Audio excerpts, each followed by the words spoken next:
This week we are wrapping up our operations and scientific notation and our exponents. So in this lesson we are going to perform our operations with numbers expressed in scientific notation, including problems where both decimal and scientific notation is used. We're going to solve some word problems, and then we're going to choose units of appropriate size for large and small measurements. Take a moment to look at the questions on page 40 and answer page 40 and 41. This is things that we've already learned in this unit. The math you already know to simplify the expression and add the numbers written in scientific notation. In lesson 4, we learned to express and compare numbers using scientific notation. Now, let's take a look at this problem right here. It says, evaluate the following expression. 950,000 plus 4 6/10 times 10 to the 7th power. We're going to use the math we already know to answer that question. We know that 950,000 is written in standard form. We know that 4 6/10 times 10 to the 7th power is written in scientific notation. When we write out the same form, when we write out 4 6/100 times 10 to the 7th power in the same form as 950,000, that makes us write it in all completely standard form. And that's what we want in order to solve the problem first. We can't add scientific notation with standard form, we have to convert it. So we convert 4 6/100 times 10 to the 7th power into standard form. So we're going to write with a bunch of zeros at that end. Okay, so 4.6 times 10 million, that means, let's see, 1, 2, 3, 4, 5, 6. Okay, so 4 6/100 times 10 times 10 times 10 times 10 times 10 times 10 is equal to 10 million. And when we multiply these two numbers together, we're going to get 46 million altogether. So now that we have both numbers in standard form, now we're able to add the value together. And our total answer is 46,950,000.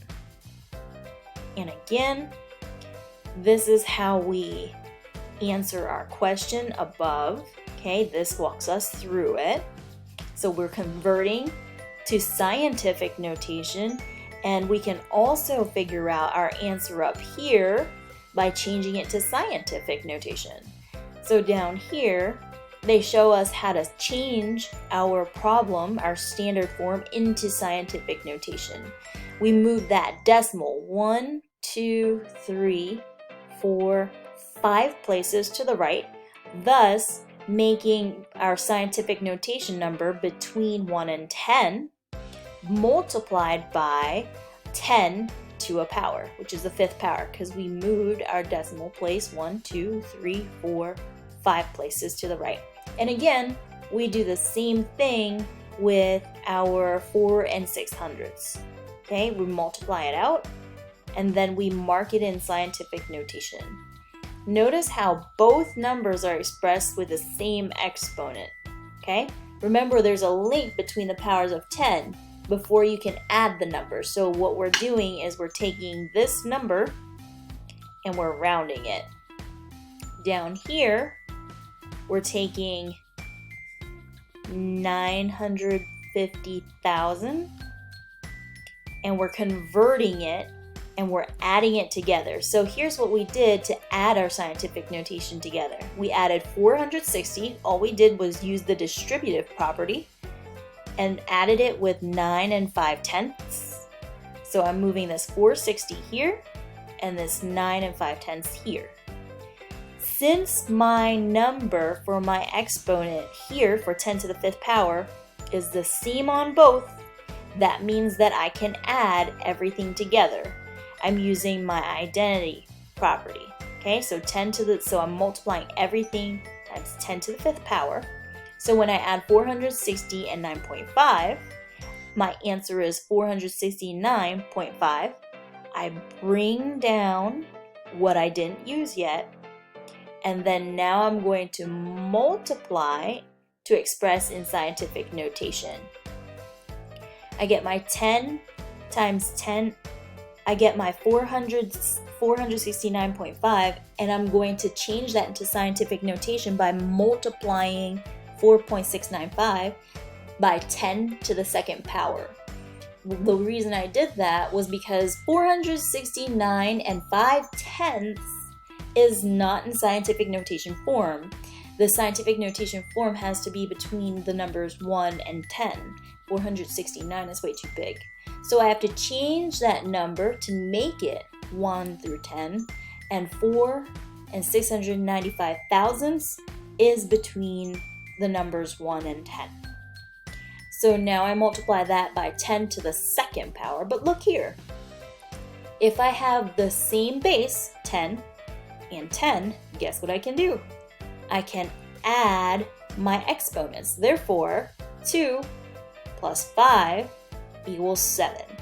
So my final answer is just to simplify, because I'm using my associative property up here. I can now simplify my answer to 4 and 695 thousandths times 10 to the 7th power. Let's reflect.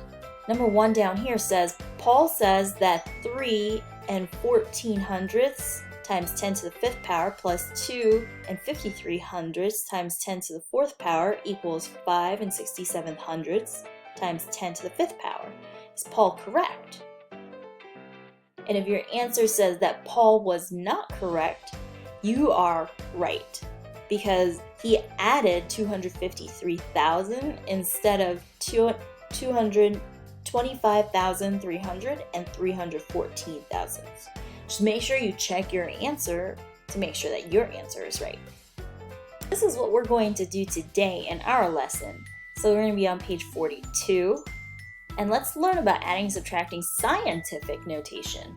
It's very similar to us using our exponents and multiplying and adding our exponents thus far. If our base is the same, and in scientific notation, our base is the same. Our base is 10. Okay? So let's read this problem here at the top of the page. It says, find the difference for 5 and 10 and 1/10 times 10 to the 12th power minus 6,300,000,000. First thing I'm going to do is, just like I did up top, I'm going to convert to scientific notation. I have to either make this in standard form, or I have to turn this into scientific notation. And because I just want to work with smaller numbers instead of these big numbers right here, I'm going to change everything into scientific notation. So let's change 6,300,000,000 into scientific notation. We have 6 and 3/10 times 10 to the 9th power. What we did was we multiplied 6 and 3/10 by 1 billion, and in changing that number into scientific notation, we moved our decimal 1, 2, 3, 4, 5, 6, 7, 8, 9 places to the left. And that's how I get my 9 as my exponent up here. So let's picture it. Let's make a table to help us out to see the powers of 10. Notice how when these numbers increase with our decimal, my original number on the left side of the multiplication sign increases, the numbers in my exponent decrease because I'm moving my decimal now to the right. Same goes here. My decimal place gets a lot smaller as my decimal place moves right. So any pair of numbers from the table with the powers of 10 have the same exponents and can be used to solve our problem. Okay, so when we're going to review, why might we use a different power of 10 instead of leaving both numbers in scientific notation? The powers have to be the same, or else you can't add or subtract. So that's why we always have to make sure our exponent is the same. Our bases are the same, but we have, in order to make sure our bases are the same, we have to make sure we can add and subtract. So let's solve by answering questions 2 through 6. First, we change our problem into a problem that we can solve by changing our numbers into scientific notation. The next thing I want to do after I change into scientific notation, the entire problem into scientific notation, is I want to make my base and my exponent the same for both of the scientific notation facts. So I change 5 1/10 times 10 to the 12th power minus 6 3/10 times 10 to the 9th power to 5,100 times 10 to the 9th power minus 6 3/10 times 10 to the 9th power. Notice that my base and my exponent are the same, and I changed my numbers because I moved my decimal place 1, 2, 3 places to the right. So now I have 5,100. Okay? What I always want to do is I want to make sure I give myself some room so that I have my numbers on the left side of the multiplication sign the same in scientific notation. Then I use the distributive property to simplify my expression. So from up here I have 10 to the 9th power and 10 to the 9th power, so I just use my distributive property to move my 5,100 and my 6 3/10 next to each other so I can subtract them, and then I just combine my 10 to the 9th power, since there's the same base and exponent, over to the right. Then I write my expression as a product of the decimal times the power of 10, so I subtract 5,100 from 6 3/10, and this is my answer. Then I write my answer in scientific notation, meaning I move the decimal place 1, 2, 3 places to the left, which gives me 5 937 thousandths and times 10 to the 12th power. Once you finish solving, we can move on to the next part. So we're going to multiply these numbers using scientific notation. So let's take a look at this problem right here. It says 5 78 hundredths times 10 to the 5th power times 804 thousandths. Let's write that in scientific notation. Use the associative property as well as the property of exponents to solve. Group my decimals, 5 78 hundredths, 8 4 hundredths, into one area, and then I group my exponents into another part of the equation. I use PEMDAS, my orders of operations. 5 78 hundredths times 8 4 hundredths gives me 46 4,712 thousandths times 10 to the 3rd power. All I did was subtract 5 from 2 to get 3. And I use my property of exponents to write my scientific notation. I added this 10 into this 10 to make 4 tens. And I look at the estimate on the previous page. They said round 5 7/8 hundredths into to 6. So this 5 depends on the 7, and since the 7 is higher than 4, we're rounding it up, and that's how we get our 6. Then I round our 804 thousandths to 8. Okay, and the reason why we round and we estimate is so that we can estimate to check our solution. Sometimes we don't have time to actually multiply the whole thing. We want to estimate to check and make sure we have the same answer. So I want to multiply 6 times 0.08, or 8 hundredths. When I multiply 6 by 8 hundredths, I get 48 hundredths times 10 to the 5th power, because I'm multiplying that 6 times 10 to the 5th power.